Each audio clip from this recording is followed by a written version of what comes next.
Now, if you're a fan of tower defense games, Kingdom Rush Vengeance will definitely be right up your alley in a non-sexual way. It's the latest in the Kingdom Rush franchise. It's just hit the Apple App Store and the Google Play Store, and it's definitely a solid evolution of an already excellent bit of core gameplay. But like with most tower defense games, it can be a bit of a wee bugger at times. That's why I've thrown together this full tips and tricks guide to help you get started with Kingdom Rush Vengeance, especially if you are new to the Kingdom Rush series. And for more on the latest mobile games, the best smartphones and all kinds of other techie stuff, don't forget to poke subscribe and ding that notifications bell. Cheers. First up, when you're building your defenses, I definitely recommend starting at the back. And rather than building loads of crappy level 1 and level 2 towers, try constructing just a handful of towers and then upgrading them as soon as you got enough cash in the bank. This is often a much more effective strategy than laying down new towers all over the place. Upgraded towers will get a boost to stats like the damage dealt and the fire rate, and they will also gain a bunch of special powers after 3 consecutive upgrades. Some of these, like the Mage Tower's nuclear blast power, can really help with crowd control and those tougher enemies. Once those towers at the back are fully upgraded, you can then expand your defenses towards the enemy entrances. These weaker structures can often wipe out the weaker foes as soon as they emerge and leave the burly bastards for your proper defenses. If you're new to this kind of the game, then make note that barracks are absolutely essential. These are basically your blockers, halting waves of enemies in their tracks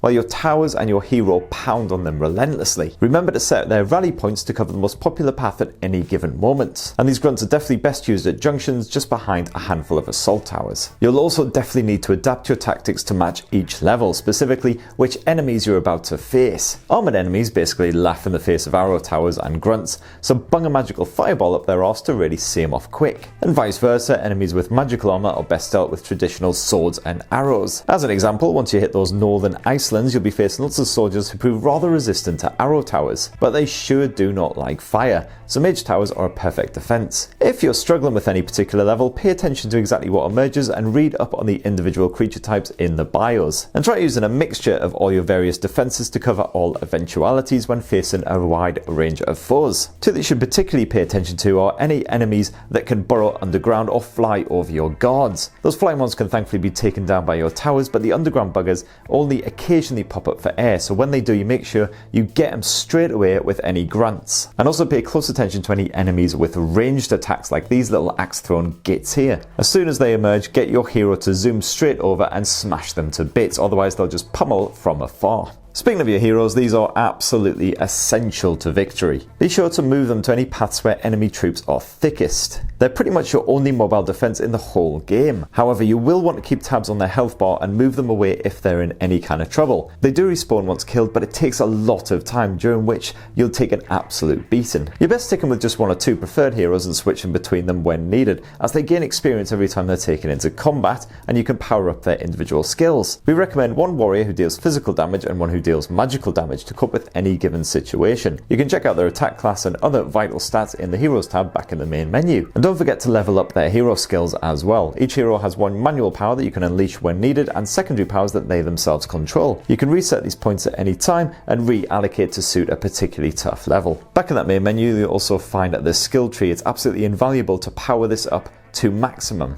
There are 3 different skill branches, each suited to a different style of play. Thankfully, if you fill up a branch and then decide that that wasn't a particularly good idea, you can just reset the points and reallocate them at any time without penalty. So remember what your parents said. Don't be afraid to experiment. You also get 3 spells or power-ups that you can use during each level as well, and these will respawn after use, so they do have a cooldown period which varies depending on the skill. You might be tempted to save these for a particularly hairy moment, but don't forget that they do respawn, so you can use them at the start of a wave to clear out some of those weaker enemies. And then the cooldown should be over by the time those tougher enemies finally emerge. They are definitely useful to take care of any slippery buggers who are just about to reach the goal. And don't forget the challenges section either. You'll find this in the main menu, and don't forget to have a read through all of them, as some of them are very easy to accomplish, but only if you actually know about them. For instance, in one of the earlier levels, there are a bunch of moles that pop out of holes. All you need to do is just bish them a few times in the face and you'll get a reward for that, nice and easy. And in the first Iceland's level as well, all you need to do is tap on that horn-blowing maiden a few times and she'll play a nice little ditty. Again,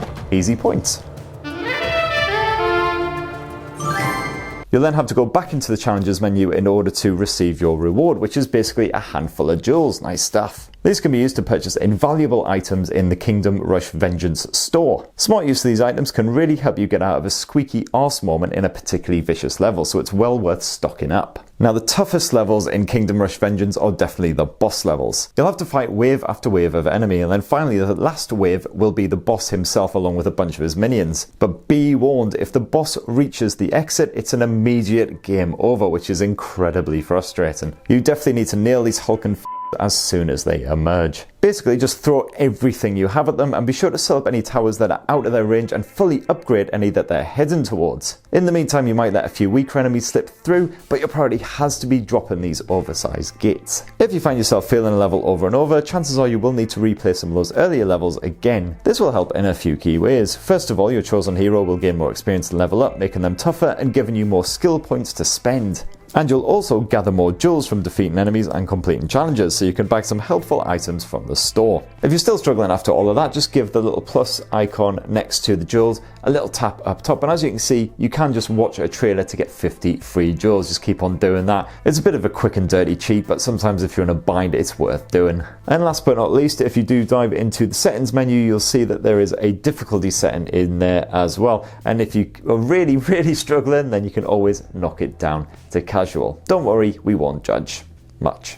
And that right there, in a nutshell, is my Kingdom Rush Vengeance tips and tricks guide. Definitely let me know your own tips and tricks down in the comments below. Love this game and absolutely recommend it highly to anyone who's a fan of tower defense games, or even if you've never played this kind of game before, well worth checking out. As I say, available right now on the App Store and the Google Play Store. And don't forget, for more on the latest and greatest mobile tech, apps, games, all of that shenanigans, don't forget to poke subscribe and ding that notifications bell. And I should have turned the bloody airplane mode on, shouldn't I? What a fool.